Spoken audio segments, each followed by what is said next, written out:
Niteka n'umunezero ntangere vyo gusubira kubana namwe mwe banywanyi mugenda mudukurikirana kuri iyi mboneshakure yanyu kandi yacu, imboneshakure imwe rudende ibashikiriza amakuru n'ibiganiro utoronka ahandi, ya Kare TV imboneshakure ibaha amakuru aba ariko aravugwa muri politike, mu mutekano mbere no mu kibano.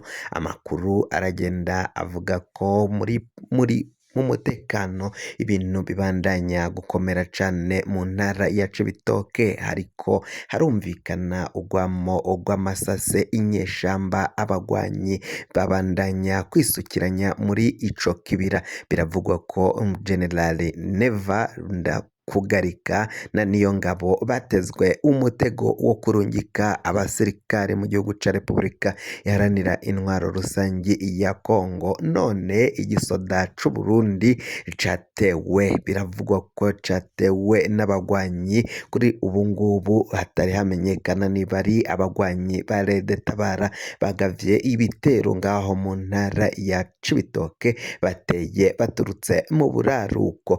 Ni mu gihe biriko biravugwa ko rero Ndayishimiye yarungitse abasirikari benshi mu gihugu ca Repubulika iharanira intwaro rusangi ya Kongo kuja kugwanayo, none biheze atezwe umutego ukomakomeye cane wo kwisanga abasirikari bamwe bamwe baraciye bagumuka banse igisirikare, kuko ngo haciye hagwa abasirikari benshi mu gihugu ca Repubulika iharanira intwaro rusangi ya Kongo, mu gihe inyeshamba abagwanyi ba M23 bariko baragwana n'izo nyeshamba, bariko baragwana n'igisirikari c'u Burundi, igisirikari ca FARDC n'ica Tanzania, ica Afrika y'Epfo, ngaho bariko bagwana n'izo nyeshamba. Amakuru agenda avugwa rero ngaha biraboneka ko ibintu bibandanya kuba bibi cane, nkuko amakuru agenda abishikiriza.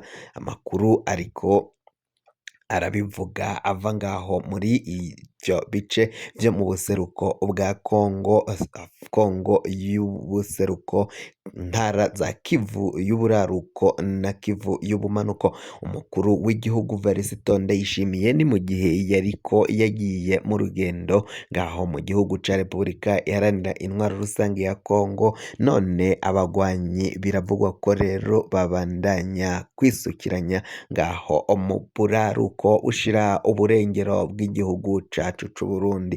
Amakuru agenda ashikirizwa aravuga ko abasirikari b'u Burundi bariko bararungikwa ku misiyo ngaho mu buraruko bw'igihugu, aho bariko baraja kugwana n'izo nyeshamba biri kuvugwa ko zaciye zitera igihugu, ziriko ziragaba ibitero ngaho mu komine y'Amabayi, komine Bukinanyana. Izo ni komine zigiramiwe cane, abanyagihugu baravuga ko haraye humvikana urwamo rw'amasase, urwamo rw'inkoho zikomakomeye cane. Abasirikari bo ngaho muri Mabayi ngo bakaba baciye babwira abanyagihugu ko bagira umutima utuje, ntibagire ico bagikomakomeye, ngo kuko ngo ibiriko biraba bafise umutekano kandi ngo barakingiwe, bariko barahangana n'izo nyeshamba kandi barahanganira mu kibira,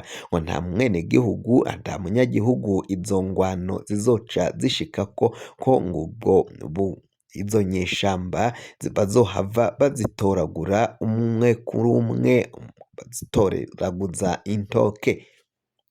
Generali Prime Niyongabo uyu aramutswa igisirikari c'u Burundi, biravugwa ko yagenye komanda Anatole ngo abe ari we aja kurongora ivyo bitero biriko birakorerwa ngaho mu buraruko, aje kuraba ukungene yotuza abo bagwanyi. Uyu mukomanda rero afise ipeti rya General Anatole, niwe yaciye anyarukira ngaho muri ayo makomine ya Bukinanyana na komine Mabayi. Tubibutse ko muri komine Bukinanyana niho hakomoka canke hamuka umushikiranganji wa mbere ngaha mu gihugu c'u Burundi, Premier Ministre General Gervas Ndirakobuca batazira ndakugarika. Amakuru aravuga ko rero uyu mu ministre yaciye asaba Prime Niyongabo kugira n'ingoga kunyaruka bikiri bwango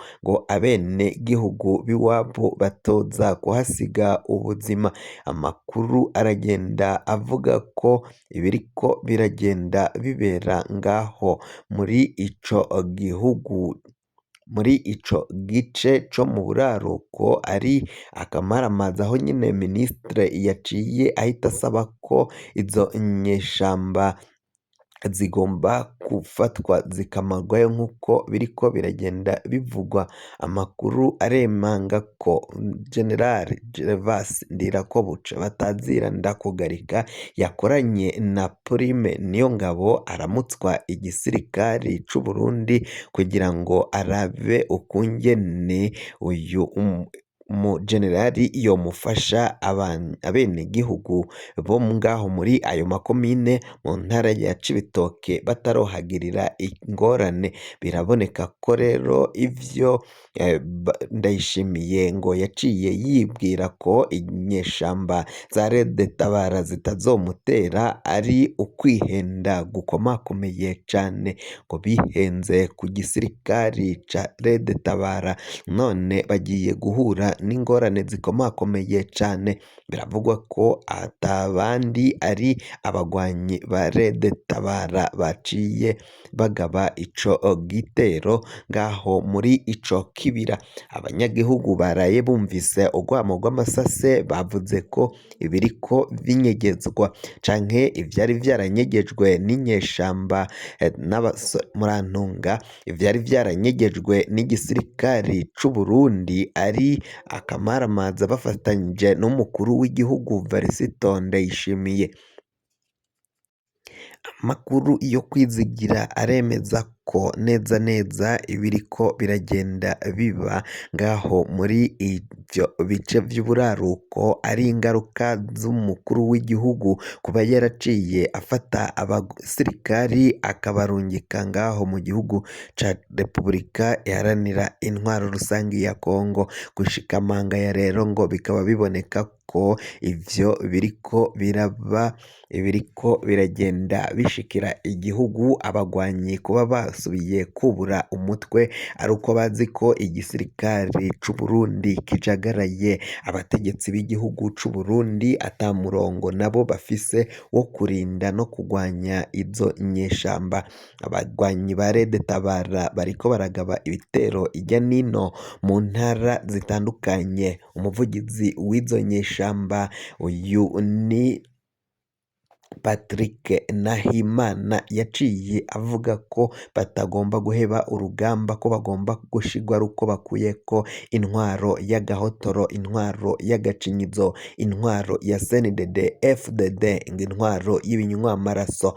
Amakuru avuga ko umugambwe CNL abategetsi b'u Burundi batanguye kuvuga ko ukorana n'iyo migwi yitwaza ibigwanisho. Hoba Leonce Ngendakumana Leonidas Ngendakumana mbere na Agatogwasa ngo izo ngaruka bazozibona, ingorane zizobashikira mu gihe bobandanya kuguma bakorana n'iyo mitwe yitwaza ibigwanisho, ngo ni imitwe y'iterabwoba.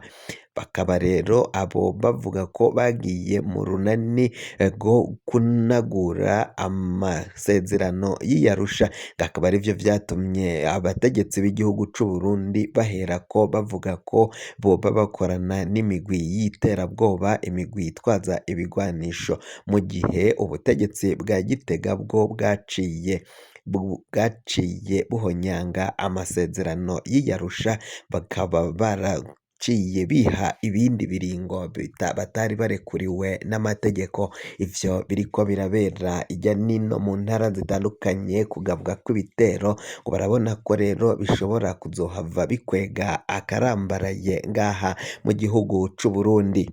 fyonda subscribe niba ukoresha ururimi rw'icongereza canke niba ukoresha ururimi rw'igifaransa ufyonde sabone, hama uraca uja ngaha iburyo urafyonda no kwako kantu kameze nk'agakengeri, amakuru ibiganiro dutohoza umwanya ku mwanya bize bigushikira aho uzoba uherereye hose kw'isi.